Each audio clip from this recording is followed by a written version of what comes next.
নমস্কার বন্ধুরা, গৌতমের সাথে এই চ্যানেলে আপনাদের স্বাগত জানাই। বন্ধুরা, আজকে চলে এসেছি আর একটা নতুন ব্লগ নিয়ে।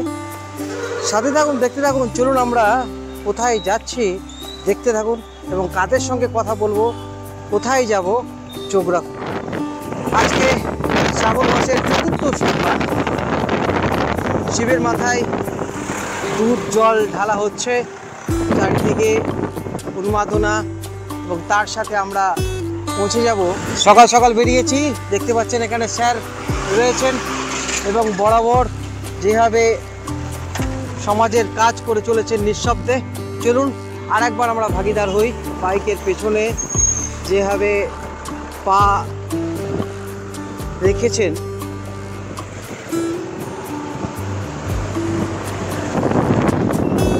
রাস্তায় যেতে যেতে অনেকগুলি মন্দির পড়ে। এখন এই মুহূর্তে আমরা মেজিয়া ক্রস করে পাবনার মুখে, এবং দেবাদিদেব মহাদেব আজকে সেই সোমবার জল ঢালা দেখছেন, ভান্ডারা এবং মন্দিরের দৃশ্য আপনাদের সামনে তুলে ধরছি। মন্দির প্রাঙ্গণের সামনে এখানে দেখতে পাচ্ছেন শিব ভক্তরা রীতিমতো সকাল থেকে বাবার মাথায় জল দুধ ঢালা চলছে, এবং আমরা চলেছি পিছিয়ে পড়া মানুষদের নিয়ে কাজ, যারা গরিব দুঃখী তাদের হয়ে কাজ নেমেছেন এডুকেশন ফর অল, এবং সেখানে জড়িত আমিও এগিয়ে চলেছি। আপনার মোড় থেকে বাঁ দিকে আমরা টার্নিং দেখতে পাচ্ছেন।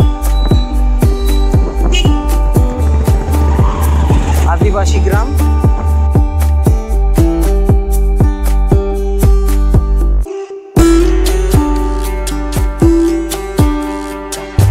আমরা একদম পুরো গ্রাম এলাকায় চলেছি, দেখতে পাচ্ছেন।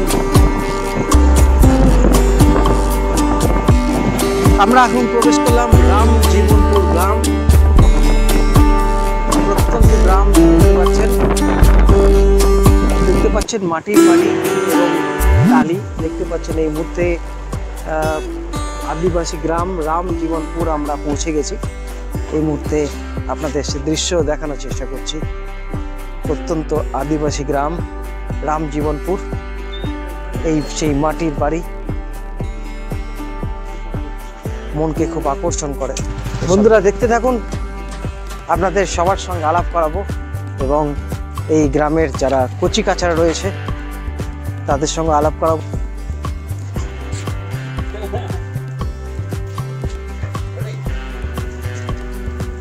এর থেকে জীবনে বোধহয় পরম আনন্দ আর কিছু হতে পারে না।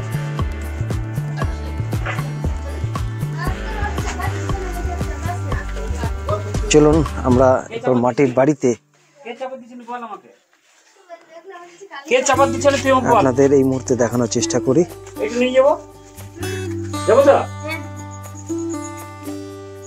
দেখতে পাচ্ছেন আজকে শ্রাবণ মাসের সোমবার, এবং এখানে যে কাঠের জালি দেওয়া এই উনুন, কাঠের জাল দিয়ে উনান, এবং আজকের যে কর্মসূচি কচি কাচাদের আজকে গরম দুধ খাওয়ানো হবে। বড় ডেকে দেখতে পাচ্ছেন দুধ কাটা হচ্ছে।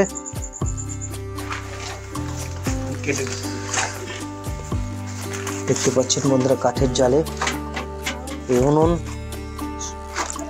শহরগঞ্জে তো এগুলো দেখাই যায় না।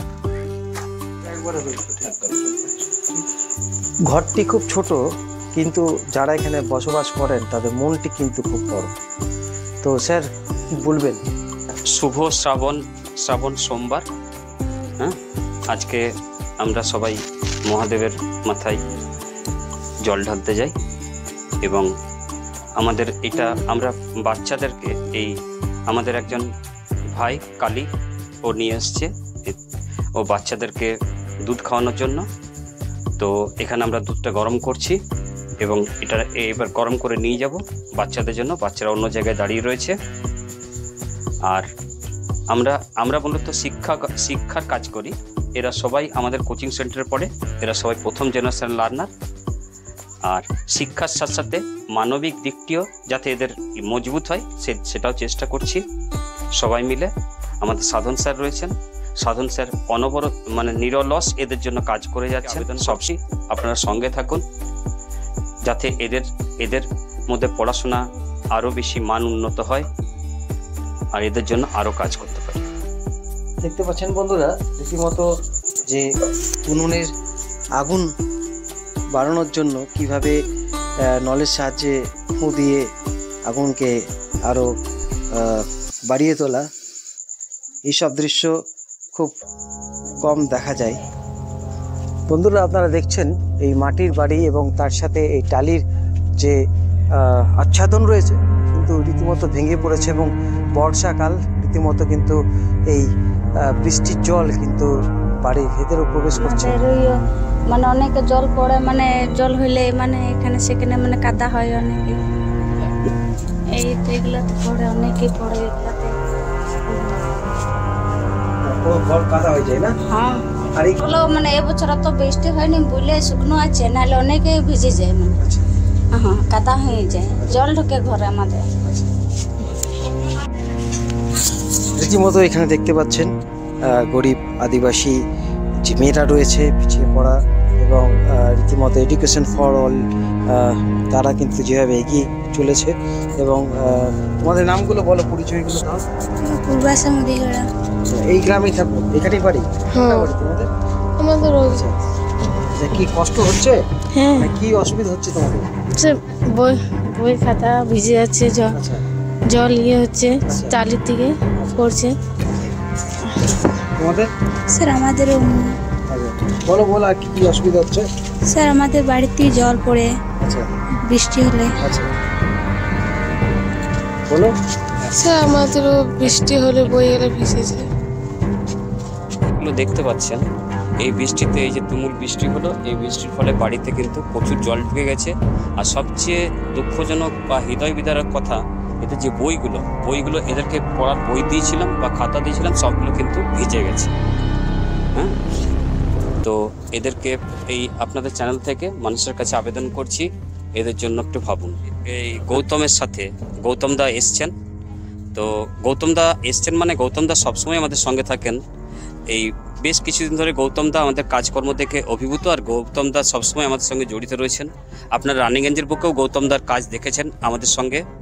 এই সম্প্রতি ডক্টর দিব্যেন্দু দাসের জন্মদিন পালন হলো, উনি সেখানে এসছিলেন এবং কর্মকাণ্ডকে উনি মানুষের কাছে ছড়িয়ে দিয়েছেন। আর এটাও ভবিষ্যতে আমরা ওনার কাছে আশা রাখি, গৌতমদার কাছে, যে আমাদের এই এডুকেশন ফর অলের কাজকর্ম যেন মানুষের কাছে পৌঁছায়, এই গ্রামবাসীর কাছে। বিশেষ করে এই যে প্রথম জেনারেশন এডুকেশন, যে মেয়েরা প্রথম জেনারেশন, যারা পড়াশোনা আগে করতোই না, তাদের জন্য শিক্ষা সামগ্রী এবং তারা যাতে একটু ভালো থাকে, তাদের অন্যান্য সামগ্রী যেন তাদের কাছে পৌঁছায়। সামনে পুজো আসছে, এদের কাছে যদি একটু কাপড় জামা এসবও পৌঁছায়, তার জন্য সবার কাছে আবেদন রাখছি। আর সর্বোপরি গৌতমদাকে ধন্যবাদ দিয়ে ছোট করব না। গৌতমদার এই যে সামাজিক দায়িত্ব, রানীগঞ্জের বিভিন্ন সমস্যাগুলো যেভাবে মানুষের কাছে তুলে ধরছেন, এছাড়া এই যে গরিব গ্রামবাসীর জন্য উনি যেভাবে কাজ করে চলেছেন বা যেভাবে উনি এই বার্তা দিচ্ছেন, মানুষের কাছে পৌঁছে দিচ্ছেন, তার জন্য তাকে অশেষ ধন্যবাদ জানাই। আমার সঙ্গে উজ্জ্বল রয়েছে, উজ্জ্বল এই কাজে সবসময় সহযোগী। আর এর একটি ছোট্ট দোকান আছে, কিন্তু যখনই এই জাতীয় কাজ হয় এই ছোট্ট দোকানটি বন্ধ করে বাইক নিয়ে বেরিয়ে পড়ে। আর ক্রমাগত বিভিন্ন গ্রামাঞ্চলে, বিভিন্ন আদিবাসী প্রত্যন্ত গ্রামাঞ্চলগুলিতে ছুটে বেড়ায়। ওরা না থাকলে কখনোই এই কাজ কিন্তু সফল হতো না। আপনাদের চ্যানেল থেকে ওদের সবাইকে ধন্যবাদ জানাই। পরিশেষে একটা কথাই বলি, যে গ্রাম যদি ভালো না থাকে কখনো শহর ভালো থাকতে পারে না। সে গ্রামকে ভালো রাখুন। রামজীবনপুর এই গ্রাম তো আপনাদের দেখালাম, এবং গ্রামের সাইড সিনগুলো একটু দেখুন আপনাদের সামনে তুলে ধরছি। ছোট ছোট টিলা রয়েছে এবং আমরা এই গ্রামে, প্রত্যন্ত গ্রামে যে এডুকেশন ফর অল, এই যে পাঠশালা, এইখানে কিন্তু বাচ্চাদের, এই গ্রামের যত কচিকাঁচা রয়েছে তাদেরকে পড়াশোনার যেখানে করানো হয়, এই সেই পাঠশালা আপনাদের সামনে তুলে ধরছি এখন, দেখতেই পাচ্ছেন। এবং পাঠশালার যেখানে এই বর্ষাকালে সবচেয়ে বড় সমস্যা, এখানে যে টিনের যে চালা রয়েছে সেটার কিন্তু অবস্থা খুবই শোচনীয়। এবং দেখতে পাচ্ছেন কচিকাচারা রয়েছে, পাঠশালা তো এখানে পড়াশোনা হচ্ছে, তার সাথে সাথে এখানে দেখতে পাচ্ছেন গরিব দুঃখীদের জন্য কিন্তু বেশ জামা কাপড় রয়েছে। এবং এই যে এডুকেশন ফর অল, এবং আজকে কিছু বাচ্চাদের গরম দুধ করে খাওয়ানো হবে, সেই দায়িত্বটা নিয়েছে অখিল ভারতীয় মারোয়ারি মহিলা সম্মেলন। এবং এইভাবেই কিন্তু এগিয়ে চলেছে এডুকেশন ফর অল। এই কাচাদের হাতে এই জামা কাপড় পরিয়ে দেওয়া হচ্ছে, দেখতে পাচ্ছেন। এই মুহূর্তে আপনাদের সামনে তুলে ধরার চেষ্টা করছি গৌতমের সাথে। আপনারা এক্সক্লুসিভ ভিডিও দেখতে পাচ্ছেন, একদমই খুব বাচ্চা ছেলে, এবং তাকে জামা দেওয়া হচ্ছে।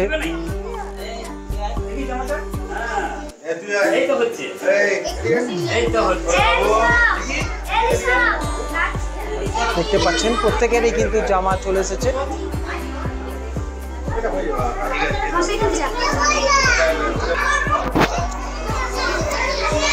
জামা পেয়ে কিরকম লাগছে? কিরকম লাগছে জামাটা পেয়ে? ভালো। হ্যাঁ ভালো। কি নাম? নিয়মতি করা। পড়াশোনা করিস? হ্যাঁ। কিসে করিস? ওর আচ্ছা, তোর নাম কি? সোমনাথ করা। কি পেলি দেখা? জামা। দেখা ভালো করে একটু। আচ্ছা বাবু, কি নাম তোর? কি নাম? জন্মশ্রী মুদি পড়াশোনা করা। করিস? কিসে করিস? আর কি পেয়েছিস এটা? ছোট্ট একটি উপহার, তাদের পরনের একটি পোশাক পেয়ে কিন্তু তাদের আনন্দ দেখুন, আত্মহারা আনন্দে। সবার মনের মধ্যে কিন্তু একটা খুশির বন্যা বইছে।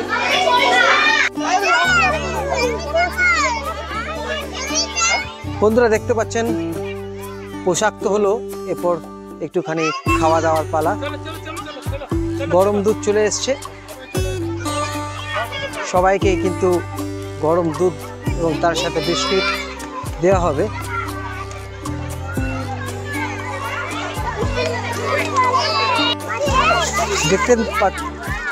দেখতে পাচ্ছেন বন্ধুরা, গরম দুধ তৈরি রেডি হয়ে আছে, এবং তার সাথে বিস্কুটও এক এক করে গ্লাসে ঢালা হচ্ছে গরম দুধ। দেখতে পাচ্ছেন দুধ তৈরি, এবং প্রত্যেকের হাতে দুধের গ্লাস এবং তার সাথে একটি করে বিস্কিট দেওয়া হচ্ছে। গরম দুধ এবং তার সাথে বিস্কিট।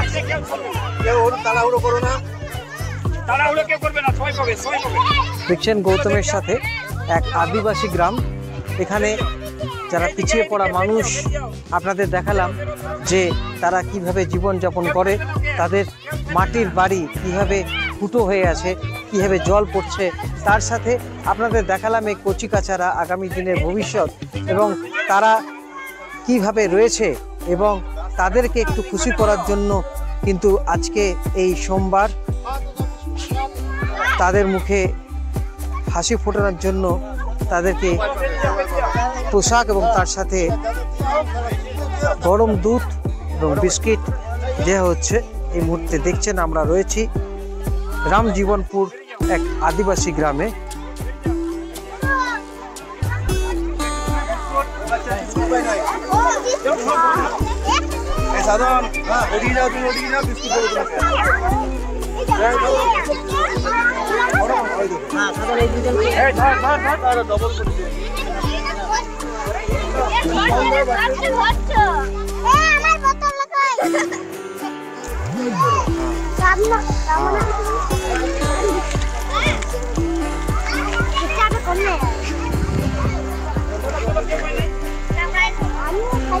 কেমন লাগছে বাবু? হ্যাঁ ভালো। দুধ খাচ্ছিস? কি নাম তোর? হ্যাঁ গরম দুধ।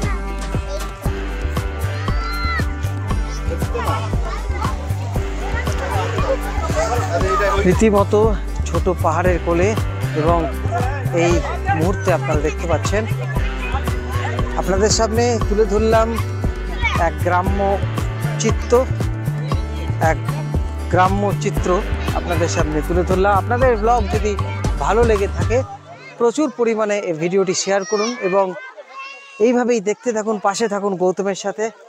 আবার একটি নতুন ব্লগ নিয়ে আবার ফিরে আসবো আগামী দিনে। আজকের মতো ব্লগ এখানে শেষ করছি। আপনারা ভালো থাকুন, সুস্থ থাকুন, ধন্যবাদ।